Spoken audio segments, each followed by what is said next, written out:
even try to get in the weeds here about like sugar molecules and shit like that. Good for you. That's a nice bottle. I'm going to get mine going here. And you know what? I'm not even going to stir mine because I want it to be like a minimalist approach. Like, when you're about to go to green screen's disappearing on me. When you're about to go to a concert or something like that, and you just need to throw something together that you have real quick and get your buzz on before the show starts. That's what we're doing today. You know what I mean? So look at that. Oh, look, it's even blurry when I hold it up. Let's take a sip. Oh, God. I don't even know if this is sacrilegious or not, having something like plantain and a standard, rum and diet kind of deal. I don't know, bro. But either way, we're trailblazers. We're here to do new things and fuck shit up. I would say that it's okay. I mean, it's like a $22 bottle of rum or something. Yeah. I think if you're gonna throw some Coke in a $22 bottle, you're okay there. You're not breaking any laws. I appreciate you validating me. But you're right. Everybody, welcome to the Stiff Truth. I am Scotty Casanova. We got Bobby West over here with his lovely pizza neon sign today, an old school, an original, the throwback. How the hell you doing? How the hell you doing, Bob? I'm doing great. I'm going second week in a row with this new fantastic Dak jersey, big Dick Prescott. That's what they call him in the locker room. So excited for my game coming up here in a little bit. It's going to be a good one, but I think they're going to pull it out. I hope they pull out. We don't need no Dak babies in there. But dude, you literally just told me like fucking no more than 30 seconds ago. Who are they playing again? I totally forgot.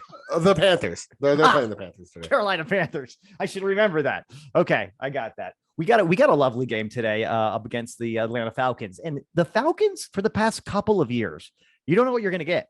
You know what I mean? So I'm a little bit nervous. I'm a little bit anxious because I feel like, oh, yeah, we should go in there and just be able to stomp on them. But maybe not so much. You got Cordell Patterson just being the all around man right there. You got Matt Ryan, who's got to be just as old as like Fitzpatrick and Rodgers, right? I would say he's got to be late 30s. He's a little younger than those guys. But I think he's in his early to mid 30s, not his mid to late 30s, but I will fact check that. He seems like he's been in the league for a while. I know that for sure. What was the score with him versus the Patriots? Was it 28-0 at halftime?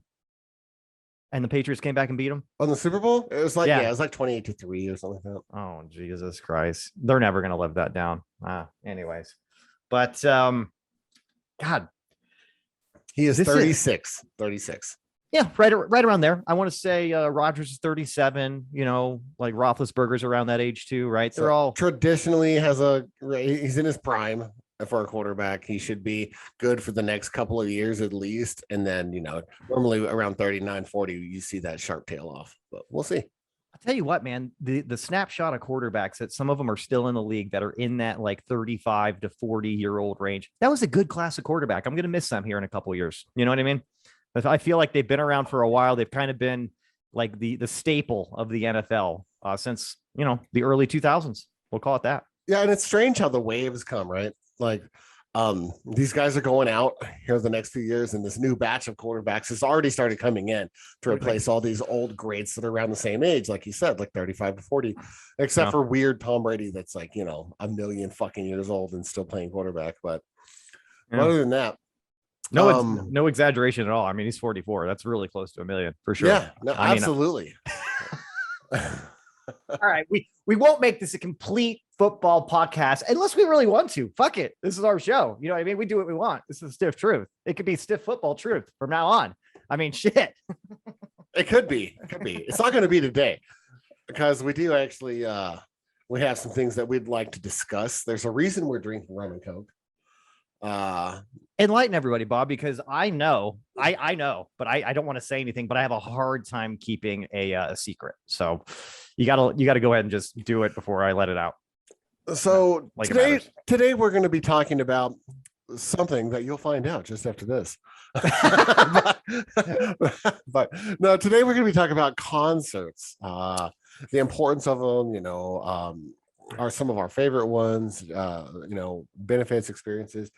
And then we started thinking like back to, our youth 20 years ago about what was a really common drink for all of us before we'd go to a concert. We didn't have a whole lot of money, and it was just kind of, you got to prime the pump because you can't afford $10 drinks at the venue, or maybe we couldn't even rightfully buy them legally yet. There's that. True story, I mean? Right? Mm-hmm, so then it's like, mm-hmm. what did we really prime the pump on and get pre-tanked to go to the concert? And really, we all kind of agreed that rum and coke was a very popular drink for the pre-concert warm-up. Yeah. In fact, very standard to get specific with it here is probably a half pint, or if I had a little bit more money and I was feeling a little bit squirrely, maybe a pint of Captain Morgan, you know what I mean? For around $5 to $8, depending on, the half pint or pint. And yeah, just a standard issue Coca-Cola, getting that mixed together. Typically this was probably in the parking lot or even walking up or waiting in line for the show for me. I don't know about you, but I like the pregame as close as possible to the show. Cause let's face it, dude, the reason why they can charge $10, $15 a beer at a concert and you will gladly pay it because it's much more fun to catch a buzz while you're watching live music. But second best is to have a buzz while you're there regardless. Right. And that's kind of where the pregame comes in anyways. Right. So that was me, at least. That's my experience. Yeah, and the parking lot pregame is always a very popular one, right? You obviously don't want to get, kind of shitty and then drive to the venue. So, well, yeah, I mean, ideally, that's not what you want to do. Did it happen? Yeah, maybe so, but no comment. But yeah. So yeah, for all you kids out there that are wanting to go to shows and you're like, well, how do I do this? Well, really, it's you take your clothes containers, right? You take them to the parking lot and you get there a couple hours early and just kind of hang out. Especially here in Albuquerque, we have the Isleta Amphitheater, right? The outdoor venue. And it's just outdoor dirt parking, so you'll see so many people out there just drinking at their car for the show. Every row, there's just a pile of booze in between the cars. That's such a hard venue to get out of, like when the show is over too. It's such a pain in the ass. I mean, I don't think it's unique in that sense here, but yeah, man. Well, and it's interesting too. That's one of the things I think we talked about this a while ago. I think concert going is definitely number one for me on things that I miss that still isn't back to normal. A lot of other things have quasi got back to normal to a certain capacity. But still, I haven't been to a show. I bought tickets for Deftones and Gojira. Like, I was just going to bring that up. Like, how long has that concert been in hold right now? Like 2 years? Bro, you should see my inbox for my phone. I bought the tickets Valentine's Day 2020, right before all the shit hit the fan. It's been rescheduled twice, and hopefully I'm going to go see that show in April of 2022. Now, talk about some tantric fucking concert ticket buying right there. I mean, Jesus Christ. But the one thing that I thought was really interesting about just concert going in general and the dynamics that I was thinking of, you can definitely attest to this with your own experience. When do you get there? That's always been an interesting thing to me. Do you get there way early and try to beat the crowd and then have to potentially sit through and white knuckle some horrible opening bands?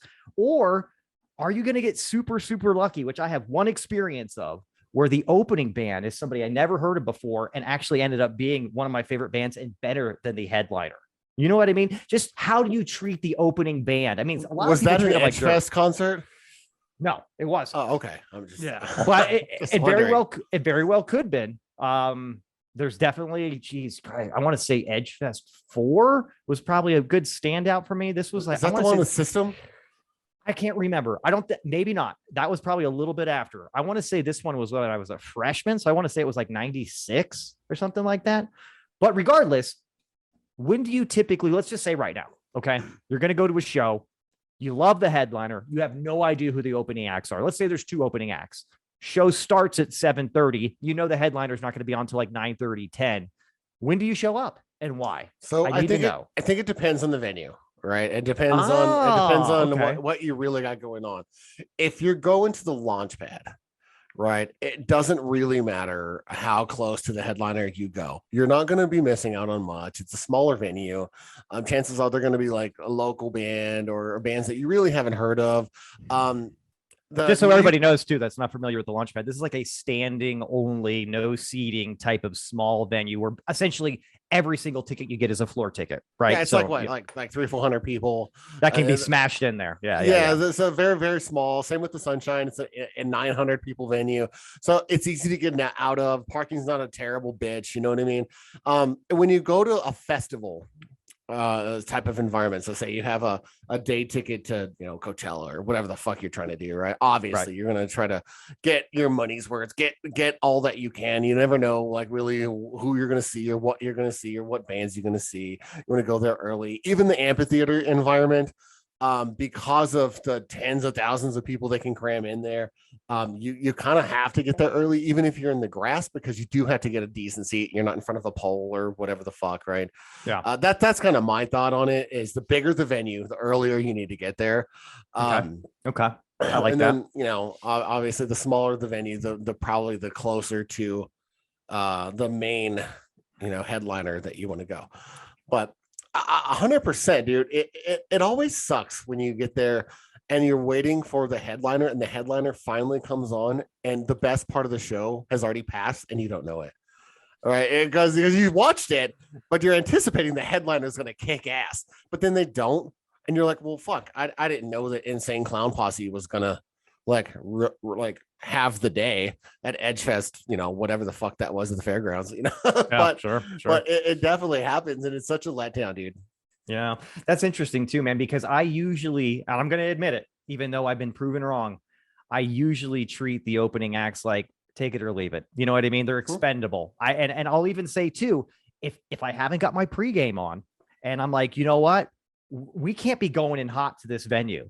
I know that sounds horrible, but I cannot go into a show completely dead sober as a judge. That's just not how we do it. So if I know this concert's already started, I'm running a little bit behind, I'm liable to stop at a bar right next to the venue while the opening acts are on to get my pregame on. And then I'll go in there and I'll usually hear one of two things. I mean, you can only hear one of two things. Oh my God, did you hear that opening act? Like the murmur around me or whatever. They fucking sucked. Or they're chanting for them to come back on. I'm like, what the fuck did I miss? Why did I take this opening act for granted? Silly me. And I will tell you, the one time it was very interesting. Still, it's a very interesting name too. But me and a buddy, Jamie, we went to go to the equivalent to like the Sunshine up here. I think it was the Ogden or something like that.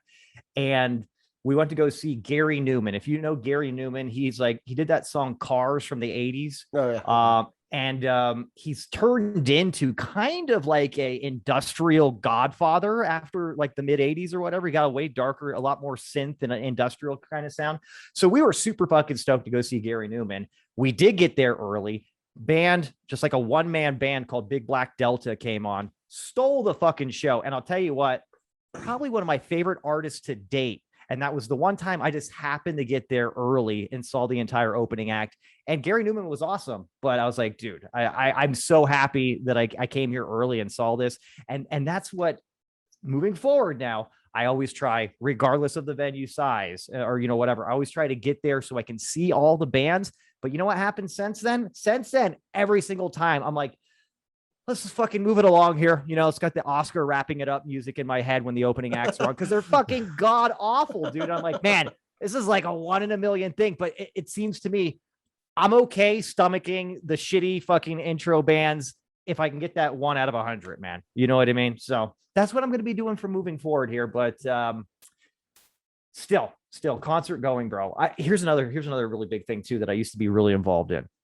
Just floor seats in general and being where it gets a little nasty in the pits. Because let's face it, I don't go to a lot of country music shows. I don't go to a lot of rap shows. I usually go to heavy metal shows. Not a surprise probably to many people. But nowadays, and I'll say after 30 years old, maybe I dip down there in a little bit for one of my favorite songs, but I'm not even staying in the pits or like where it gets nasty and sweaty and it's kind of like, a sauna. I'm not even there for a full song anymore. I don't know about you, but I used to love, when I was a teenager, I used to love getting nasty in the pits and getting crazy and just fucking slam dancing. Now I'm always that guy, not just in the bar. I'm in the back of the bar, staying safe. You know what I mean? Almost like leaning against a wall with your drink, a little bit of kind of, and when the songs get nasty, I'm just bobbing my head a little bit more, but I'm not even moving around too much because I don't want to pull a Hemi or something like that, just getting crazy. So I thought that was kind of interesting, and I noticed that too at the shows in general. Usually the older people, older meaning in my experience, past 30 or 35, are usually taking a little bit more fucking easy. And God bless those hard ass motherfucking mavericks out there that are like in their 40s and 50s that are playing around with the teenage kids out there. God bless them. They are just more ballsy than I am. I don't know about you, Ben, but that's just kind of how I am, where I'm situated in the venues too. You heard it here first. Take care, R. Kelly. You're nasty. Stop it. Hey, way to stay relevant though. He was in the news last week. You know what I mean? Oh yeah, no, that's the idea. I could just see you though back at the bar with an elbow on the bar and a drink in your hand, a leg on the bar stool, just trying to look cool. You're doing good, gents. A little tip of the hat, so to speak. But I'm not going to get in there and show you how much I'm enjoying the show physically. I'm just going to give you a little bit of a nod and kind of a half smile. You know what I mean? Like a smirk, so to speak. Good stuff. Now, what's the last concert you went to? Funny enough, we talked about this prior. I don't know if we talked about it on the show, but me and my brother, we literally had the opportunity, and God bless him for thinking of this, but he randomly bought tickets to go see Mr. Bungle, which is the lead singer from Faith No More. If people don't know, Mike Patton's got like a bunch of side projects, super cool, very heavy kind of shit. But he got tickets to go see that. I want to say it was February 10th or 11th, 2020 in San Francisco. So that's when we had talked about it on one of the very first shows. We were talking about all the bumps in San Francisco around that venue. But that was my last show, dude, and it was very interesting. I definitely didn't take it for granted, but that is another one of those. Where did we go? I can't remember the name of the the name of the venue, but it's another one similar like the Sunshine in the sense it's like a theater venue, right? It's what used to be a theater way back in the day. We'll say like the 30s, 40s, whenever they were built them. Fantastic show. One thing I don't do that I need to start doing, especially as I've gotten older, and I've always had horrible hearing, I never have worn earplugs until that show. My brother gave me a pair of earplugs because that shit was ear piercing, fucking loud, screeching guitars, nasty crunch. And I feel grateful too that I also, let's say half the show, I wore earplugs. I don't know about you though, wearing earplugs the entire time, I feel like I'm getting gypped. I feel like I'm not getting my money's worth. I do want my ears to bleed a little bit. I mean, that's the whole point of seeing live music to a certain extent in my mind. I don't know, bud. What about you? What's the last show you saw? This is funny. I went and saw Nelly. Wow. Now, Yeah, is this, how about that? Is this post Band-Aid or? Oh no, this was like last year. Oh, so you didn't have a Band-Aid anymore. He's healed up, right? Oh yeah, no. He's not Nelly anymore. Now he's like Nelando or Nelson. something not even very sexy. Right. He's gone with his full name. No, he's still Nelly, but it was interesting. It was a good show because he did a lot of the stuff in the early 2000s or whatever. It was just funny because my sister hit me up and she's just like, hey, do you want to go watch Nelly with me? And I was just like, okay, I'll go watch Nelly. And it was interesting because it was at an Indian casino here in town. So like it was indoors. It wasn't at like an amphitheater or anything, but it was at a fairly large venue. I think it probably fit like 4,000 or 5,000 people. Sure. And it was just interesting watching Nelly do his thing. How old is he, you think? He's probably in his late 40s, early 50s, would you imagine? I was somewhere around that? I'm sure he's in his late 40s. I would imagine. Because he was kind of hitting his stride when we were like 20, so yeah. Maybe 20, 21, 19, something like that. He did the It's Getting Hot in Here. Oh yeah. So take off all your clothes, right? Yeah. What's the name of that song? Hot in Here? Hot like in here? I don't even know. I'm not even gonna act like I know. It's getting hot in here. Okay. Something like that. Not super creative on the name, but goddamn, was that a slam dance and fucking hit right there? I want to say he did this. Did he do the Super Bowl? I think he do the Super Bowl in like the early 2000s. I was gonna say like 2006 or something like that. Something like that. By the way, I know this is a total sidebar, but it does have to do with both concerts and football. Did you see the lineup for fucking the Super Bowl halftime show this year? It's fucking awesome. No. You got Dr. Dre, you got Snoop Dogg, Eminem, Mary J. Blige, and Lamar Kendrick. It's gonna be pretty hot. Tell you that. And Oh, wow. the Super Bowl's in Los Angeles, right? And if I'm correct, SoFi Stadium is in Inglewood, so it's really right in like Dr. Dre and Snoop Dogg's old school stomping ground. It's really fucking cool. I was talking to my brother earlier this week, and I was like, dude, that's actually got me stoked. I will probably say for over a decade or more. I don't think I'm being dramatic here. I've given two shits about the Super Bowl halftime show when it comes to the performers. They've been garbage, or they've just been who's hot at the moment kind of stuff. You know, I think the most traction with just like buzz or whatever is with like what was it, Justin Timberlake and Janet Jackson kind of deal with the revealing of her was that, yeah, that was her, right? Was it Janet Jackson? Yeah. Jesus Christ, how that was a while ago. It's like 15 years ago. Nelly did it looks like in 2016. Holy shit. A little bit past his prime, but that doesn't seem right, does it? But yeah, the Super Bowl halftime show is really good. One of the coolest concert going events happened when I got the chance to go to a Super Bowl. And so it was just front to back, nonstop, just top-notch acts, right? Just one after the other. I mean, even before the Super Bowl started, there was like Charlie Daniels, right? Starting it off. Wow. So we're in Jacksonville, so makes sense, right? Yeah, so, that does make sense. Yeah, 100%. So we start off with Charlie Daniels. I think he was like the first band to go on, right? And then after that, Alicia Keys came on. With the piano, and she did her thing. That was amazing. She was sort of a big deal at that point, right? This is in 2005. I think she still is a pretty big deal, right? Oh, she's a very big deal. But she had just kind of blown up, back then. Let's see, what other bands were there? The Black Eyed Peas played pregame, and then of course at halftime it was fucking Paul McCartney. Like, oh wow! So lucky to have got the chance to see a Beatle actually perform. The Beatle, the Wings man himself. I love it. It was pretty legit. So one of my favorite concert going experiences, obviously, so if you ever get a chance, Scott, go to the Super Bowl. I appreciate your feedback there. I've never been interested until recently, but no, and this is a total sidebar too, but I don't know if this is true or not. I had heard this from a buddy of mine, but he also told me a lot of shitty, like bullshit stories.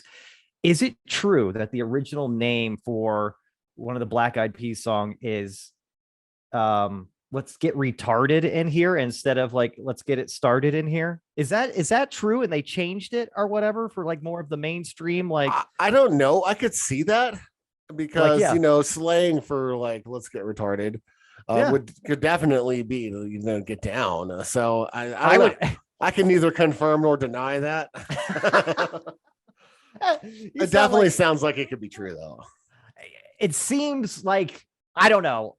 I'm just a weird guy, dude, but I would have really appreciated if they would have stuck with that one, because if you want to just get crazy dancing, I would say that guy's getting retarded down. You know what I mean? It sounds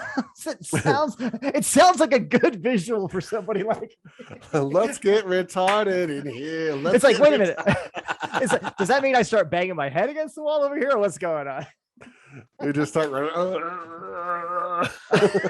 Like Black Eyed Peas, come on. You're welcome, everybody. You're welcome. Way to lead us down the alley. Well, if we're gonna start going like shows that are just amazing that I've seen, I got the chance, and this was kind of like your show with Nelly there.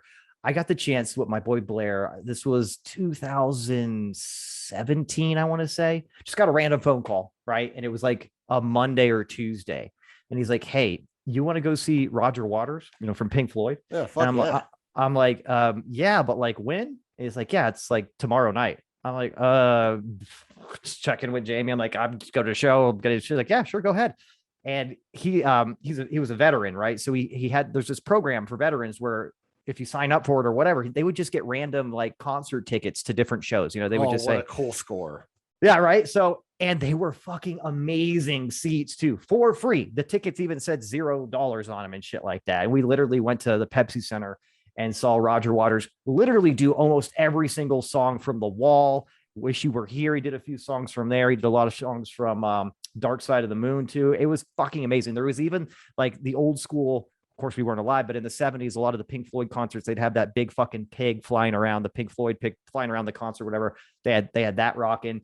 All kinds of Trump bashing because he's a very political guy and everything. It was fucking super cool. Definitely one of the things where I had to kind of pinch myself, like, wow, dude, here it is, almost 2020, close to 2020, and I'm getting to see a living legend and somebody like Pink Floyd. Very similar, and that's what made me think of that too. I was like, oh, I have a similar story here, a little bit different, but oh yeah, because Roger Waters and Nelly aren't in the same conversation. Of like caliber of like musicians. The only thing that's the same is like how I just got sprung on these tickets, and that's one of the best feelings in the world though, when somebody just calls you up like, hey, you want to join me with the show? Because that's the other thing that's I want to talk about too. Going to a concert by yourself is fucking weird. It's like going to the movies by yourself. I'm just going to put it out there. I know a lot of people do it, like, oh, I go to the movies by myself, it's super cool. No, it's not. You're a weirdo. Watch out for those people. They're probably serial killers, and that's a stiff truth right there. That's all I gotta say. Yeah, it's not the same as like going to a cafe with your laptop or a book and eating by yourself. Now, which remove that laptop or book, and it's weird again. Absolutely. No, I mean, there's something to be good about having the ability to stand on your own and not being afraid to be with your own company. But to take yourself on a date like that, you're making it weird again. So 100%. Yeah, I don't think I've ever gone to a concert by myself. Why would you? It seems like one of those things. No. People usually buy them. Like my brother does this a lot too. He recently, who is it? Tool just started their 2022 tour, meaning they started selling tickets for it this last week. I've seen Tool a few times. He's never seen them. And for the show up in Bend, Oregon or whatever, he just bought 2 tickets because why would you just buy one? And that way buy 2. Yeah. And that way you can entice somebody to go with you. There's got to be a friend up there by the time you go, or push comes to shove. I guess you could sell the ticket, but 9 times out of 10, you're probably going to end up going with somebody because it's one of those experiences that I guess could be cool by yourself. I guess I've never been to a show by myself, but usually it's one of those things that you like to experience with at least one other person. Typically that's okay. I don't need a whole party going with me. I know how that can be a thing sometimes too. I say if I got one buddy or, my wife or something like that, my kid, I think that's good enough, but I'm not a solo concert goer. I think it's fucking weird. So I have a question. What's the rowdiest concert you've ever been to? So I know we've been to some pretty rowdy concerts together. Machine Head, Fear Factory, and Sunshine, like both of those are pretty fucking rowdy. Slayer at Sunshine was also rowdy. There's been some like pretty rowdy shows that I've been with you, but man, we've actually been to several shows. Look at us go. Well, I will say one thing just to interject. Machine Head, I'll never forget that one because I literally the day before just bought some brand new Echo shoes and they got fucking ruined in the pit. Like I'm sure, yeah. The lips they got fucking ruined. I was so fucking I don't know if you remember. I typically get pretty bent out of shape about like clothing stains and weird shit like that. And my shoes were fucking destroyed, and they were like $120 shoes. Back when $120 shoes were like a big deal. Yeah, a really big deal. And Echo used to be a clothing line, the urban wear that a lot of kids used to wear back in the 90s and stuff. But I will definitely say hands down, if we're talking the rowdiest show, it's Cannibal Corpse for me. That was definitely the rowdiest show. I saw them at the launch pad, I want to say in 96, 97, somewhere around there. And that was, I thought people were going to die at that show. I literally thought I was going to die at that show. I mean, it's fucking death metal. It's like marquee death metal too. So definitely one of the rowdiest shows I've been to. I will also say I've seen Hatebreed numerous times. Typically I've seen them at like hardcore shows, or I've seen them at Ozfest a couple of times. Every single time Hatebreed gets on the stage, people lose their fucking mind too. So I'll definitely say those couple of ones right there. What about you? Well, I mean, several shows come to mind that were rowdy. As the aforementioned that I was listening to you. I've seen, Manson a few times. I've seen Slayer more. I think I've said that on the show before. I've seen Slayer more than I think any other band, which is strange because I'm not necessarily a hardcore Slayer fan, but Dude, I I've do seen him love like 6 times too. It's crazy. It's for some odd reason, a lot of shows that I've went to just have Slayer on the bill, dude. And you're like, okay, yeah, I'm well, down and with it that. instantly gives you credibility on a metal tour if you fucking have Slayer, because then Yeah. all the old schoolers are going to come out, right? Because there's old school Slayer fans from the 80s, Yeah. up until, and they really didn't change for 20 years. They just made kind of this consistent music, and they have that strong following and fan base. So I think it's guaranteeing your venue to create revenue. If you take Slayer, you're like guaranteed a certain amount of people showing up. But beyond that, I used to say, Rob Zombie and Ozzy was pretty rowdy, right? That holiday tour we went on when he was like Yeah. on the sleigh shooting out fucking stuff. Yeah, that Yeah, was a really good one. That was really rowdy, but I never really considered it before. 2 years ago, I went to a Kenny Chesney concert. I know, I'm fucking mixing it up here. And the reason that I went to Kenny Chesney was actually to see an opening act. They were going with this. It's kind of a more modern country music, Old Dominion, right? They're Okay. they're songwriters that became musicians because they made so many hits that they Got just it. kind of Okay. did on their own. But anyway, I went to go see Old Dominion with the family. Took Daring to his first concert because he likes Old Dominion too, and so we went to go see Old Dominion. They were great. They were fucking great. Obviously, it was a cowboy show, right? So everyone's running around in their boots and their hats and doing the thing, and the alarm started sounding when I parked. And I parked next to this truck that was like 10 feet fucking tall, right? Like with like speakers and bass coming out of it. A couple of like wobbly cowboys sitting on the bed of the truck, like 4 feet off the ground, right? Because this fucking truck was huge. And there was a pile of booze and beer bottles like 2 feet high and like 2 feet around. It looked like a campfire of fucking bottles. So they had been there all fucking day drinking. They're getting rowdy already. Yeah, they were already sloppy. As we're walking up, there's these little drinking campsites set up. Like every row I go up, I'm like, there's another group of cowboys that are fucking faded, right? And we just kind of keep going or whatever. Before Kenny Chesney even came on, there was people like falling down the grassy area at the amphitheater and like rolling down into crowds of people because they were so sloppy drunk, right? That hill there kills it too, man. It kills your feet when you're trying to stand on that hill in the grass. Yeah. I remember. So by the time Kenny Chesney came on, so as far as like country music goes, I guess Kenny Chesney is like the fucking shit, right? He's probably the biggest superstar in country music, right? And so it was fucking rowdy. Like there was drunk people falling all over the place, dancing, fights breaking out. There was no mosh pit, but there was just a bunch of drunk cowboys, and drunk cowboys get the fuck down. I was really taken aback by the crowd there. I was just like, oh, this should be a nice chill show. No, the weed smoke was fucking everywhere, like a Cypress Hill concert. Fights were breaking out. I was just like, wow, I think I prefer a nice, good old wholesome mosh pit. That's very ironic and interesting. I like that though, because I wouldn't have thought that was going to be where you went here, or even the type of music doesn't necessarily stereotypically, lend itself to being really rowdy. So that's interesting. But you know what? You mix some just excitable cowboys with a lot of booze and marijuana. That could be what you get, I guess. That's a recipe right there. And 100% cowboys know how to party. Yeah. They do. They get the fuck down. And it was pretty evident by that show. I mean, so you've been to the amphitheater, right? So on the sides of the grass, there's like the stairs that go down so that you can start going behind the venue to get to where all the food and the booze is and all that, right? Mm-hmm. There was like puke all the way down the stairs on both sides. Drunk people holding on to the rail and puking. It was pretty insane. And I've been to some pretty crazy metal shows, and I was not prepared that, wow, I'm going to take my kid to the rowdiest fucking concert I could have picked. Kenny Chesney. So I'll tell you what, man, that makes me think about kind of, on the flip side here, one of the most disappointing shows, and I got to say disappointing versus like just bad or terrible shows. But one of the most disappointing shows I saw was actually Marilyn Manson. And the reason is they were following Slayer. again, Slayer, there they are again, right? Right. Just a totally different mood and scene. You know what I mean? Slayer's going crazy, thrashing, super heavy. And then Manson gets on stage and people like start like booing and leaving because you got that kind of excitable energy just going fucking nuts. And then it just screeches to a halt. And I believe he was like playing with his butthole, like on stage, like on this weird chair and shit like that. And people were just really upset.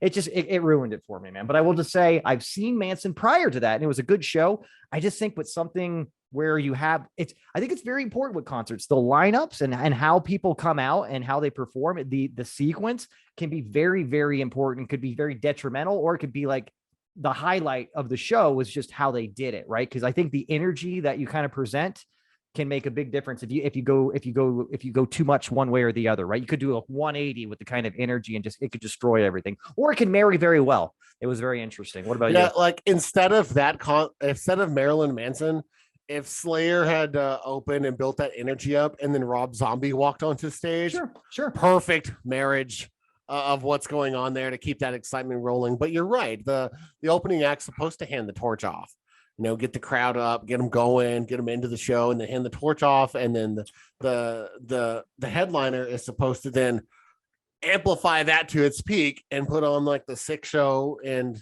let everyone get their metaphorical, jizz on. One more example of that too, where it was like somebody saved the day. It was 3 headliners, right? Well, I say it was an opening act, but this was 1998. So Fear Factory opened with the Obsolete tour. Fucking amazing. I don't know if you remember a band called Monster Magnet came on second, and people were like throwing whiskey bottles at the lead singer because just like 80s butt rock glorified bullshit. You know what I mean? But then to finish up headlining was Rob Zombie. He kind of came back and saved the day. Got everybody juiced up again. But Monster Magnet. Didn't they sing that like Space Lord, Mother? Yeah, Space Lord, Mother. Yeah, just a way different vibe than fucking double bass ridiculousness from Fear Factory. And then Rob Zombie kind of cleaned it up. But again, I kind of gave you another example there. I interrupted you there. What about you, man? What's your most disappointing show that you can think of here? Just right out of the top of your head. Yeah, I would have to say it was I was like 17 and I went to Edge Fest when it was still at the fairgrounds. Mm-hmm. And it was the one where ICP like got the crowd so fucking hyped that the state police shut Edge Fest down and made everyone go home. Oh boy. Do you remember that shit? I do, yeah. I do. I don't remember what year it was. I want to say it's like 96 or 97 or something like that. But it was because everyone went there like, this is going to be fucking amazing. And then all of a sudden, like, you're just walking home in the middle of the show. The fucking sound gets pulled. They're up there fucking singing to nothing anymore. Then the show's over. Yeesh. I'll tell you. Edge Fest was cool, man. I do remember that. That was one of my, if I think about it, yeah, it was definitely, I think it was my first type of festival, multiple, full day kind of concert events. Cause I wasn't going to like 3-day festivals back at that time because I was a kid. You know what I mean? Like when I first went to Edge Fest, I want to say I was 14 for my first Edge Fest, right? And I think we did that every year for a few years before. Yeah, Edge Fest was awesome. It was. Is that still a radio station? Yeah, it is. Oh, they don't do Edge Fest anymore, which is weird. You'd think they'd still do that, but just Edge Fest, especially when it was on the fairgrounds, was just like the place to be for everyone. And they always had the best bands for Albuquerque. They really drew. It was pretty strong. We don't have like a ton of time left, but I do want to know like what's your favorite concert that you've been to?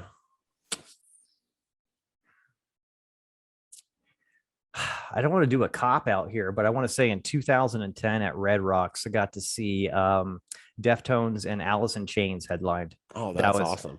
That was really fucking cool. Now, granted, this is after Lane Staley had passed away, but the guy that took his place is fucking amazing singer. And I think just the dynamics and the combination of like the outdoor amazing venue that Red Rocks is, and Jerry Cantrell playing like guitar solos with the wind blowing his hair like a fucking, like an MTV music video. And then prior to them coming on, my favorite band. And it was also like right before I got married. And that was kind of like why we went to the show. I think that's it for me. I think Deftones, Alice in Chains. Oh, what a cool show. Alice in Chains would just be great to see. Yeah, it's so strange that little window of grunge in the early 90s from Seattle, and almost all of those lead singers are dead now. Almost all of them. It's Yeah. fucking crazy. There's mean- like Eddie Vedder left. Right? There's, like, It's like he's I hanging hate to out. say it. I hate to say it, but like the worst one is the Right. one that's left. Yeah, it fucking sucks. Like, cool. Everyone's died. Everyone's dead. No, we got Eddie Vedder. Everyone died. It's Yeah. Everybody relevant. Everybody relevant died. So- What about you?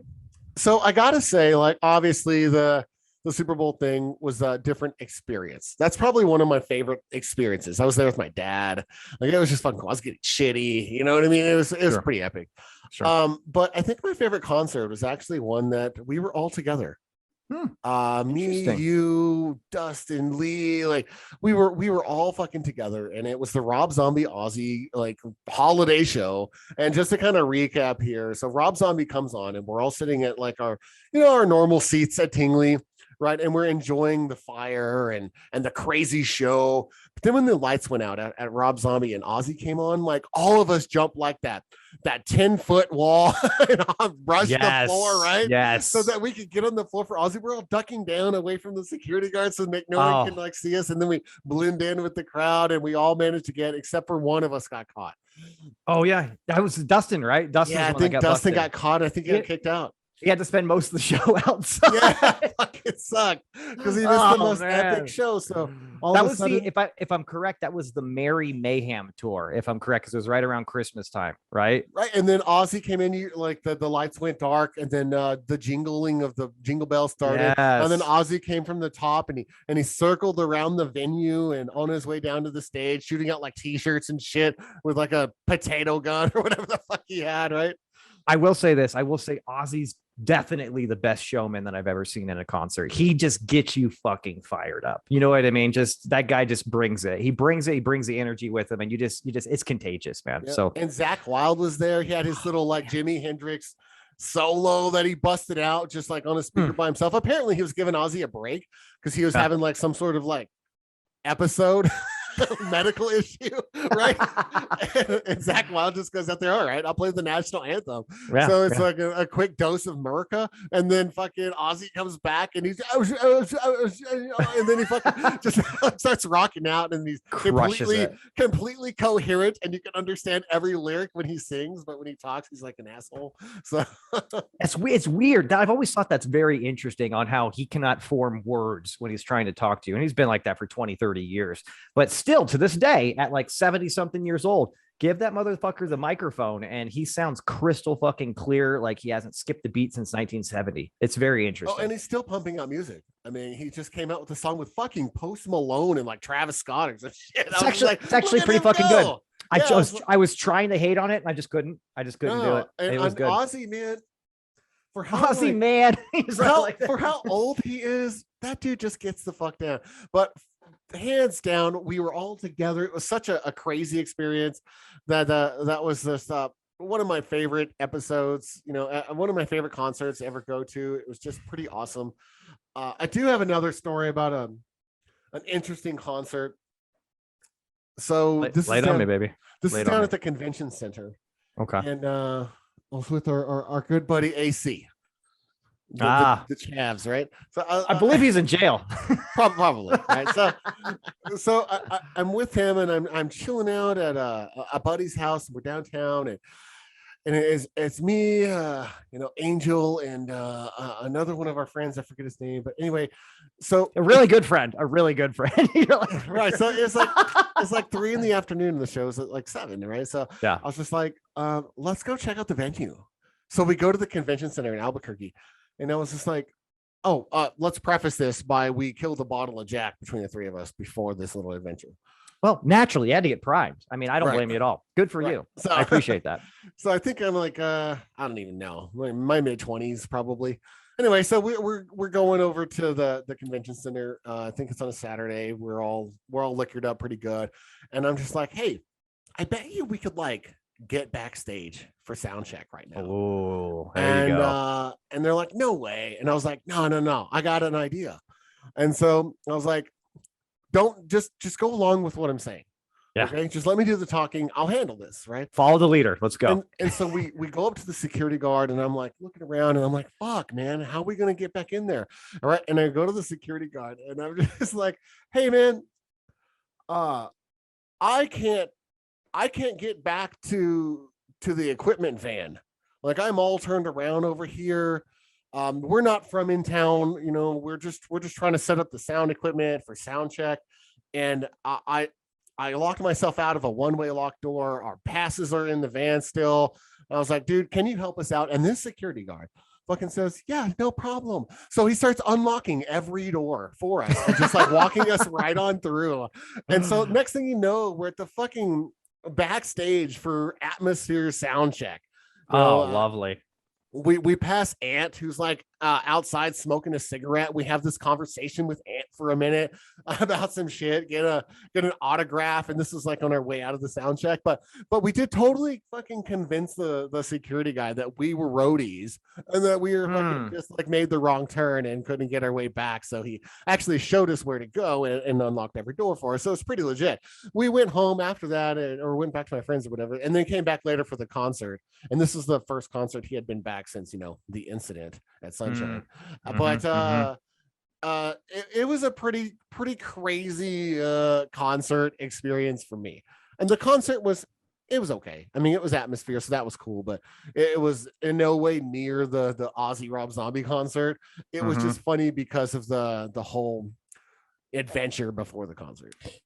That's slick. That's some MacGyver shit right there. That's all I gotta say. Good for you, because that kind of experience is amazing. I've trickled backstage like once and found myself like chilling by one of these large speakers, and there was like a lit joint just sitting on the speaker that I just picked up and proceeded to start smoking on. And then one of the guys came in, like, he's like, hey, let me get that. That was just like as far as getting backstage with like the sound guys and all that shit that I've been in. It was still pretty exciting. I was like, whoa, oh my God, what are we doing back here? We just kind of wandered back here. I've only been backstage, like backstage passes once. Got VIP passes. I got them right here, actually, too. I got to meet Rob Zombie, which is really fucking cool. That's when very cool. Me and Blair, I want to say 2013 at the First Bank Center up in Broomfield, like north of Denver. It was Marilyn Manson and Rob Zombie. You got the opportunity to buy VIP tickets, meet and greet for one or the other. And we both said, you know what? We've never done this before. I think the tickets were like $200, $300, something like that. Like, let's just do it, man. Let's just do it. Like, everybody probably already knows, if they know anything about Rob Zombie, one of the coolest fucking, most down to earth, like calm, chill, just even keeled motherfuckers ever. And I'm sitting here. I got a nice picture of him, John 5, like me, throwing up hardcore signs. He's doing a peace sign, which I thought was interesting. Very cool. But I've never done that before, and I'll probably never do it again, to be honest, because the cost of that shit just keeps getting higher and higher. But it was one of those like bucket list kind of things. You know what I mean? So I'm glad I did it. And Zombie, hands down, one of the best showmen in music of the last like 3 decades. I would say Ozzy has passed the torch to him. At least he did, because I want to say he's on his way out. We might have to put Rob Zombie to pasture here pretty soon when it comes to, like, you know, show going and stuff like that. Well, he's more concerned about his producing and directing and all that other shit now. He doesn't do near the music that he used to. But for a while, though, right after White Zombie and for like 10 years or so, Rob Zombie was just the shit. Like, he was on.